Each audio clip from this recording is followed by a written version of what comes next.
सुनो, और सिर्फ कानों से नहीं, अपनी समझ के हर एक तंतु से सुनो। सीधा तो सब चलते हैं, सारी दुनिया सीधी चल रही है।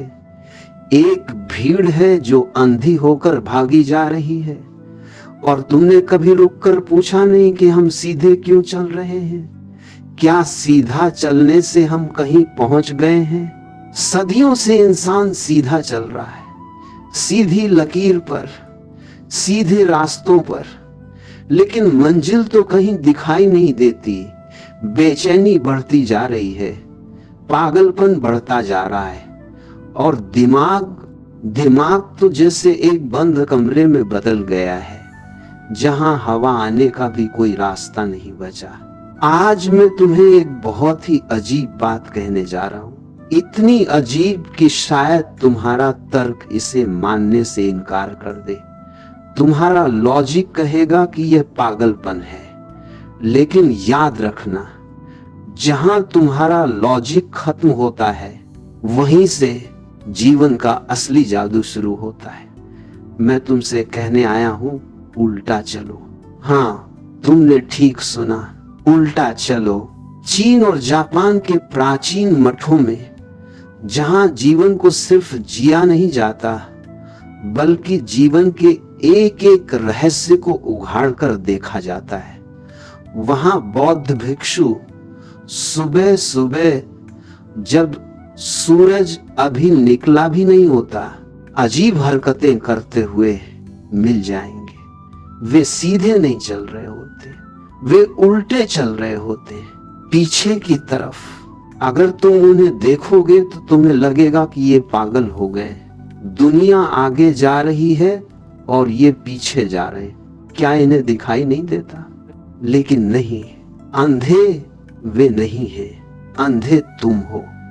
वे एक बहुत गहरे विज्ञान का प्रयोग कर रहे हैं, एक ऐसा विज्ञान जिसे आज की तुम्हारी आधुनिक दुनिया के वैज्ञानिक अब जाकर समझ पा रहे हैं, लेकिन पूर्व के मनीषियों ने उसे हजारों साल पहले जान लिया था। वे जानते थे कि इंसान का दिमाग आदतों का गुलाम है।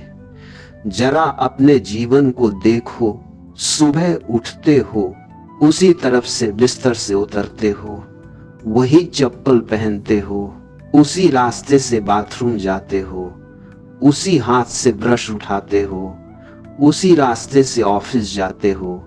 सब कुछ तय है, सब कुछ फिक्स है, तुम्हें सोचने की भी जरूरत नहीं पड़ती। तुम्हारे पैर खुद चलते हैं, तुम्हारी कार खुद मुड़ जाती है। तुम हो कहां? तुम वहां नहीं हो। तुम्हारा शरीर चल रहा है एक रोबोट की तरह, एक मशीन की तरह, और तुम्हारा दिमाग वो कहीं और है। वह कल के झगड़े में है या आने वाले कल की चिंता में है। वर्तमान में तुम नहीं हो, और क्योंकि सब कुछ आदत के अनुसार हो रहा है, दिमाग को जागने की जरूरत ही नहीं। जब कोई काम मशीन कर सकती है, तो मालिक के जागने की क्या जरूरत? तो दिमाग सो गया है, वह एक गहरी तंद्रा में है, और इसी नींद का नाम तुमने सामान्य जीवन रख छोड़ा है। विज्ञान कहता है कि जब तुम एक ही काम को बार बार एक ही तरीके से करते हो, तो तुम्हारे दिमाग में न्यूरॉन्स के कुछ खास रास्ते बन जाते हैं, जैसे गांव में पगडंडी बन जाती है। अगर लोग एक ही रास्ते पर चलते रहे तो वहां घास नहीं उगती, वहां एक रास्ता बन जाता है। फिर पानी बरसे, आंधी आए, पैर उसी रास्ते पर पड़ते हैं, उसे ही लीक कहते हैं। तुम्हारे दिमाग में लीक बन गई है, सीधा चलने की लीक। और जब तक तुम उस लीक पर चलते रहोगे, तुम कुछ नया नहीं सोच सकते। तुम वही सोचोगे जो तुम 10 साल से सोचते आ रहे हो। तुम वही महसूस करोगे जो तुम बचपन से महसूस करते आ रहे हो। तुम बदल नहीं सकते, क्योंकि तुम्हारा हार्डवेयर, तुम्हारा दिमाग का ढांचा जड़ हो गया है। सीमेंट की तरह जम गया है। इसीलिए तुम देखते हो 60-70 साल के बूढ़े हो जाते हैं लोग, लेकिन उनकी बुद्धि नहीं बढ़ती, उनका अनुभव नहीं बढ़ता। वे बस अपनी पुरानी टेप रिकॉर्डर को ही बजाए चले जाते हैं। क्यों? क्योंकि उन्होंने कभी दिमाग को चुनौती नहीं दी। उल्टा चलना ये कोई कसरत नहीं है, इसे कसरत समझने की भूल मत करना।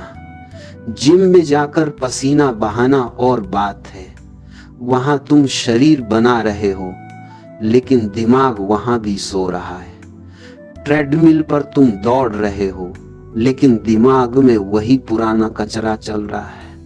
उल्टा चलना एक विध्वंस है। यह तुम्हारी पुरानी आदतों के किले को ढाने की प्रक्रिया है। जरा सोचो, जब तुम उल्टा चलना शुरू करते हो तो क्या होता है?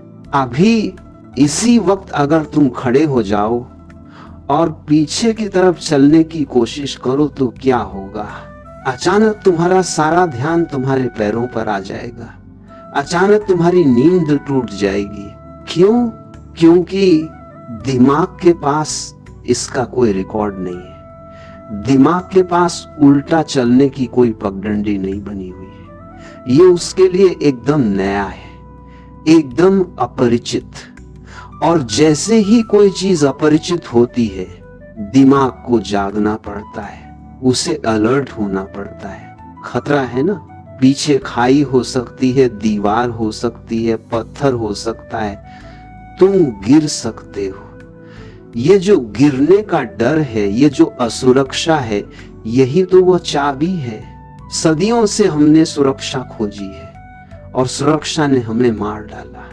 हमने ऐसे घर बनाए, ऐसी सड़कें बनाई, ऐसी व्यवस्था बनाई कि हमें डर ही ना लगे, और निडर होने के चक्कर में हम मुर्दा हो गए। जीवन तो जोखिम में है, और उल्टा चलना एक छोटा सा जोखिम है जो तुम रोज ले सकते हो। जब तुम पीछे की तरफ पहला कदम बढ़ाते हो तो तुम्हारे दिमाग के वे हिस्से जो सालों से बंद पड़े थे, जिन पर धूल जम गई थी, अचानक सक्रिय हो उठते हैं। वहां तुम्हारे दिमाग को नए सिरे से काम करना पड़ता है। ये तुम्हारे दिमाग की फिर से वायरिंग करने जैसा है। तुमने देखा है ना, जब घर की बिजली खराब हो जाती है तो मिस्त्री आकर तारों को बदलता है। उल्टा चलना तुम्हारे दिमाग का मिस्त्री है। यह तुम्हारे अंदर के फ्यूज हो चुके बल्बों को फिर से जलाने की कोशिश है। सीधा चलने में तुम आगे देखते हो, तुम्हारी आंखें सामने हैं, तुम्हें लगता है कि तुम दुनिया को देख रहे हो, लेकिन सच तो यह है कि तुम इतना ज्यादा देख चुके हो कि अब तुम कुछ नहीं देखते, सब कुछ बासा हो गया है। लेकिन जब तुम उल्टा चलते हो, तब तुम्हारी आंखें काम नहीं आती, तब तुम्हें अपने शरीर को सुनना पड़ता है। तुम्हारे पैर की उंगलियां, तुम्हारी एड़ी, तुम्हारे घुटने, ये सब आंखें बन जाते हैं। तुम्हें टटोलना पड़ता है, धरती को फिर से महसूस करना पड़ता है। याद करो, जब तुम छोटे बच्चे थे और तुमने पहली बार चलना सीखा था, कितनी जागरूकता थी। एक एक कदम संभल कर रखते थे, गिरते थे फिर उठते थे। तब तुम्हारा दिमाग कितनी तेजी से सीख रहा था। बच्चों की सीखने की क्षमता इतनी अद्भुत क्यों होती है? क्योंकि उनके लिए सब कुछ नया है। उल्टा चलकर तुम फिर से बच्चे हो जाते हो। फिर से वही अनिश्चितता, फिर से वही लड़खड़ाना, और उसी लड़खड़ाने में तुम्हारे भीतर कुछ जमता है, कुछ ठोस होता है। लोग पूछेंगे, इससे क्या होगा? उल्टा चलने से क्या मैं अमीर हो जाऊंगा? आदमी का दिमाग बस व्यापारी का है, उसे हर चीज में मुनाफा चाहिए। लेकिन मैं तुमसे कहता हूं, यह मुनाफे का सौदा नहीं है, यह खुद को नया करने का सौदा है। जब तुम उल्टा चलते हो तो तुम्हारे दिमाग को पूरी तरह से फोकस करना पड़ता है। तुम मल्टीटास्किंग नहीं कर सकते। ऐसा नहीं हो सकता कि तुम उल्टा भी चल रहे हो और मोबाइल पर मैसेज भी टाइप कर रहे हो। कोशिश करके देखना, गिर जाओगे। उल्टा चलने की मांग है पूर्ण एकाग्रता। तुम्हें अभी में होना पड़ेगा, इसी पल में। और जैसे ही तुम अभी में आते हो, विचार रुक जाते हैं, चिंताएं मिट जाती हैं। हजारों साल पहले बुद्ध और महावीर ने ध्यान की कितनी विधियां खोजी, उन सब का निचोड़ क्या है? बस इतना ही कि कैसे तुम्हें विचारों की भीड़ से बाहर निकालकर क्षण में खड़ा कर दिया जाए। और यह छोटी सी विधि, ये उल्टा चलना, तुम्हें सीधा ध्यान में उतार देती है। तुम मजबूर हो जाते हो ध्यानस्थ होने के लिए। ये जो तुम्हारा दिमाग है, जिसे तुम इतना कीमती समझते हो, ये असल में एक यंत्र है। और किसी भी यंत्र की तरह अगर इसे एक ही तरीके से चलाया जाए तो ये घिस जाता है। उल्टा चलना तुम्हारे दिमाग को एक झटका देता है। दिमाग हड़बड़ा जाता है और उसी हड़बड़ाहट में वह अपनी सुप्त शक्तियों को जगाता है। तुम्हारे मस्तिष्क के दो हिस्से हैं, एक वह जो तर्क करता है और दूसरा वह जो महसूस करता है। सीधा चलते वक्त तुम्हारा तर्क वाला हिस्सा हावी रहता है, लेकिन उल्टा चलते वक्त सेंस काम आता है, अनुभूति काम आती है। तुम्हारे दिमाग का दाहिना हिस्सा जो क्रिएटिव है वह जागने लगता है। चीन के भिक्षुओं ने इसे बहुत पहले समझ लिया था। वे जानते थे कि अगर उन्हें ब्रह्मांड के रहस्यों को समझना है तो उन्हें अपने दिमाग के दोनों हिस्सों का इस्तेमाल करना होगा। सिर्फ तर्क से ईश्वर नहीं मिलता, उसके लिए संवेदनशीलता चाहिए। तुम्हारे पैरों के तलवों में हजारों नसें हैं जिनका सीधा संबंध तुम्हारे दिमाग से है। जैसे ही पैरों के नीचे का दबाव बदलता है, दिमाग के अंदर का रसायन बदलने लगता है। यह शुद्ध शरीर विज्ञान है, लेकिन समस्या यह है कि तुम्हें अपनी इमेज की बहुत चिंता है। लोग क्या कहेंगे? अगर मैं पार्क में उल्टा चलूंगा तो लोग हंसेंगे। और मैं तुमसे कहता हूं, उन्हें हंसने दो। उनकी हंसी में उनकी अपनी तकलीफ है। वे हंस रहे हैं क्योंकि वे डरे हुए हैं। तुम उन्हें आईना दिखा रहे हो कि देखो, मैं अपनी जंजीरें तोड़ रहा हूं।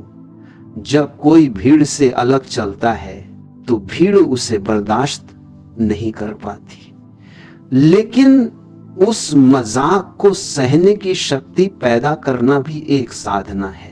जिस दिन तुम परवाह करना छोड़ देते हो कि दुनिया क्या सोचती है, उसी दिन तुम अपने दिमाग के मालिक बनते हो। जिस दिन तुम बिना किसी शर्म के उल्टा चलने लगोगे, उस दिन समझना कि तुम्हारे दिमाग का एक बहुत बड़ा ताला टूट गया।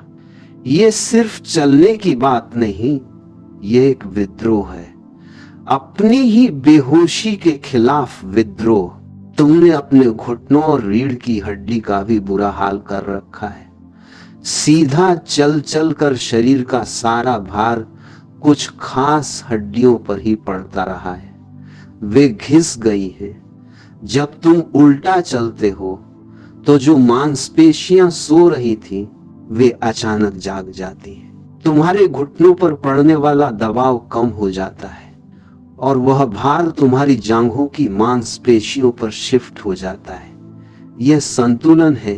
जो हिस्सा थक गया था उसे आराम मिल जाता है और जो हिस्सा आराम कर रहा था उसे काम मिल जाता है। डॉक्टर तुम्हें सर्जरी की सलाह देंगे, मैं तुमसे कहता हूं चलने का ढंग बदल लो। तुम्हारे भीतर एक और आंख है जो सोई हुई है।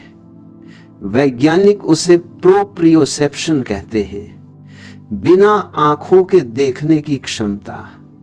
जब तुम सीधा चलते हो तो तुम भौतिक आंखों पर निर्भर होते हो, लेकिन जब तुम उल्टा चलते हो तो तुम्हारे कान तेज हो जाते, तुम्हारी त्वचा हवा के स्पर्श को पहचानने लगती है, तुम्हारी स्पेशल अवेयरनेस जागने लगती है, तुम्हें महसूस होने लगता है कि दीवार कितनी दूर है बिना देखे। यह कोई जादू नहीं है, यह तुम्हारी सोई हुई क्षमताओं का जागरण है। यह उल्टा चलना तुम्हारे दिमाग के उन तारों को जोड़ देता है जो टूट गए थे। अब सवाल यह है कि इसे करना कैसे है, क्योंकि तुम हर चीज को एक टारगेट बना लेते हो। ऐसी मूर्खता मत करना। शरीर की अपनी लय है।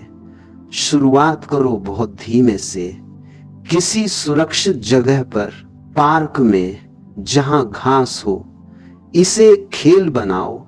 जूते उतार दो, नंगे पैर जमीन को छूने दो,